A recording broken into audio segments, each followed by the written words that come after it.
Hello and welcome to positive mind channel. आज के इस वीडियो में हम आश्रम का अनुमानित व्यय के प्रश्नोत्तर करेंगे। ये कक्षा 7 का पाठ 19 है। तो चलिए प्रश्नोत्तर स्टार्ट करते हैं। पहला प्रश्न है, हमारे यहाँ बहुत से काम लोग खुद नहीं करके किसी पेशेवर कारीगर से करवाते हैं। पेशेवर से मतलब हो गया जो प्रोफेशनल होते हैं उस काम के, उससे करवाते हैं।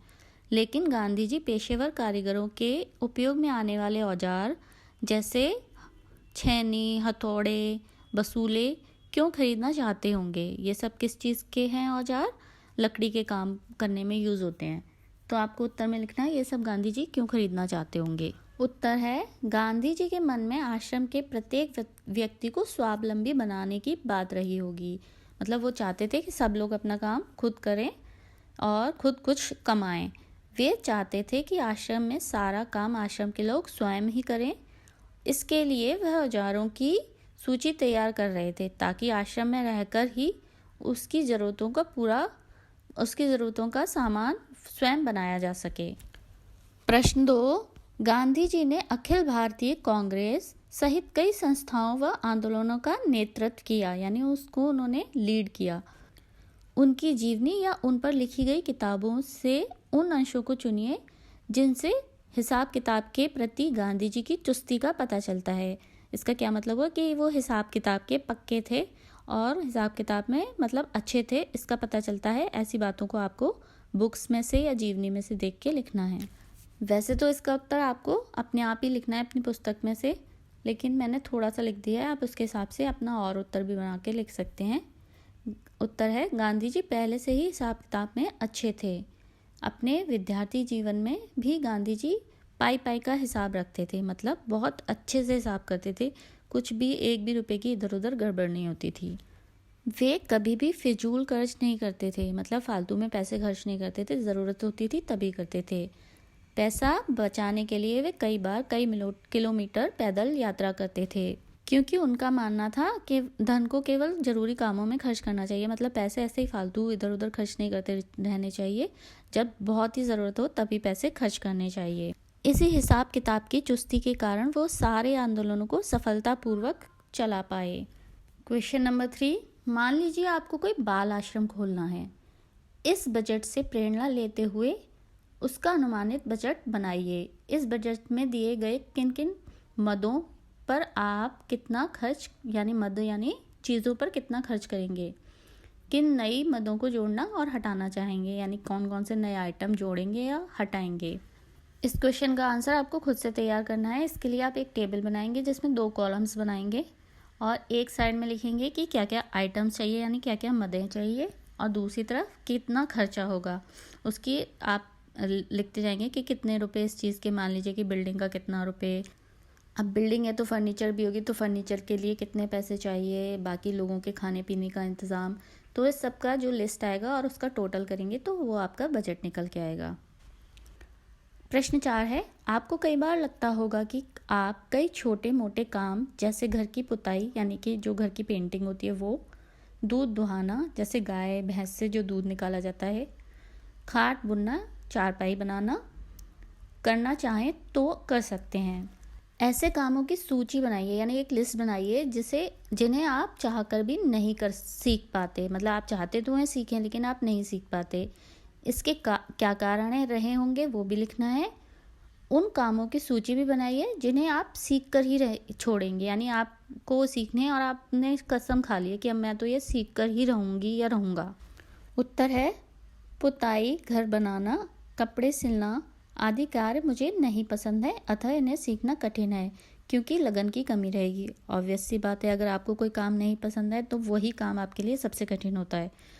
लेकिन अगर आप वैसे चाहें तो आप हर काम सीख सकते हैं, पर जो काम हमें नहीं पसंद है तो फिर उसके लिए हमारा मन ही नहीं करेगा, तो वो काम हम कभी नहीं सीख सकते।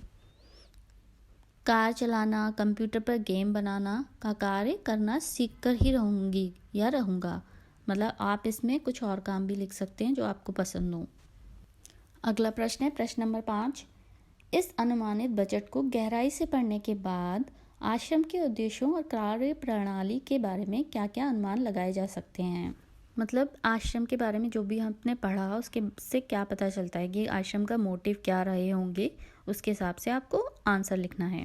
उत्तर है गांधी जी आश्रम के प्रत्येक व्यक्ति को आत्मनिर्भर बनाना चाहते थे। सेकंड, वह इस आश्रम को स्वावलंबी बनाना चाहते थे।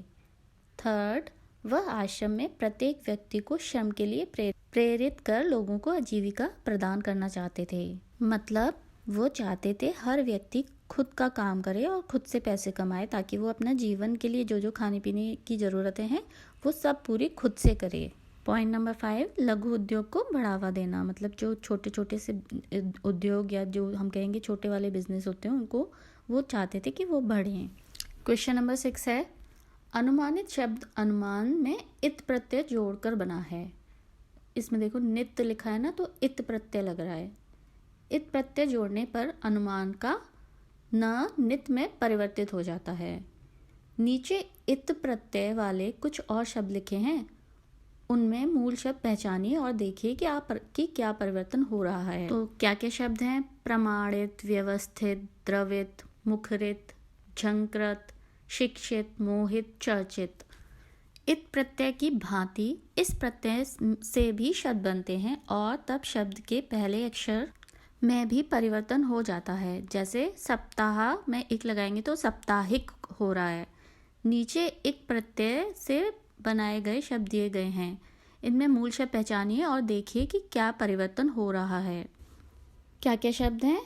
मौखिक, संवैधानिक, प्राथमिक, नैतिक, पौराणिक, दैनिक। पहले इस प्रश्न का फर्स्ट पार्ट देखते हैं। शब्द एक साइड है, प्रत्यय एक साइड है। प्रमाणित यानी प्रमाण प्लस इत। व्यथित, व्यथा प्लस इत। द्रवित, द्रव प्लस इत। मुखरित, मुखर प्लस इत। झंकृत में झंकार प्लस इत। शिक्षित में शिक्षा प्लस इत।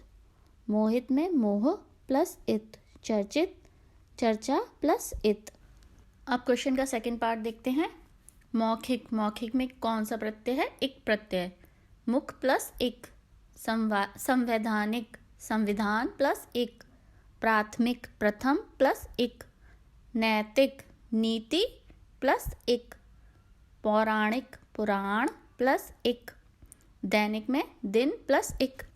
प्रश्न 7, बैलगाड़ी और घोड़ा गाड़ी शब्द दो शब्दों को जोड़ने से बने हैं। जैसे कि बैल और गाड़ी को जोड़ा तो बैलगाड़ी बन गया और घोड़ा और गाड़ी जोड़ा तो घोड़ा गाड़ी बन गया। इनमें दूसरा शब्द प्रधान है, यानी शब्द का प्रमुख अर्थ दूसरे शब्द पर टिका है।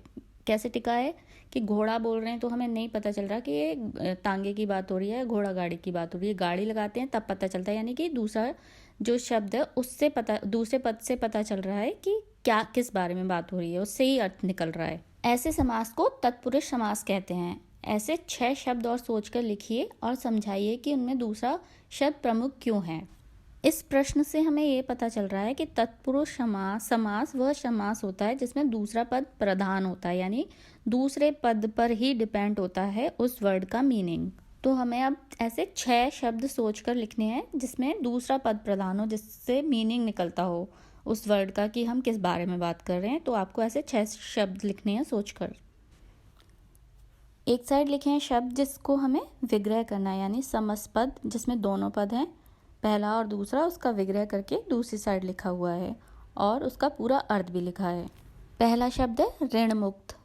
अर्थ ऋण से मुक्त, ऋण यानी कर्ज होता है। देश निकाला, देश से निकाला। पवन चक्की, पवन से चलने वाली चक्की, विंड मिल भी बोलते हैं इसको। रसोई घर, रसोई का घर, किचन। प्रधानमंत्री यानी मंत्रियों का प्रधान। हवाई जहाज, हवा में उड़ने वाला जहाज।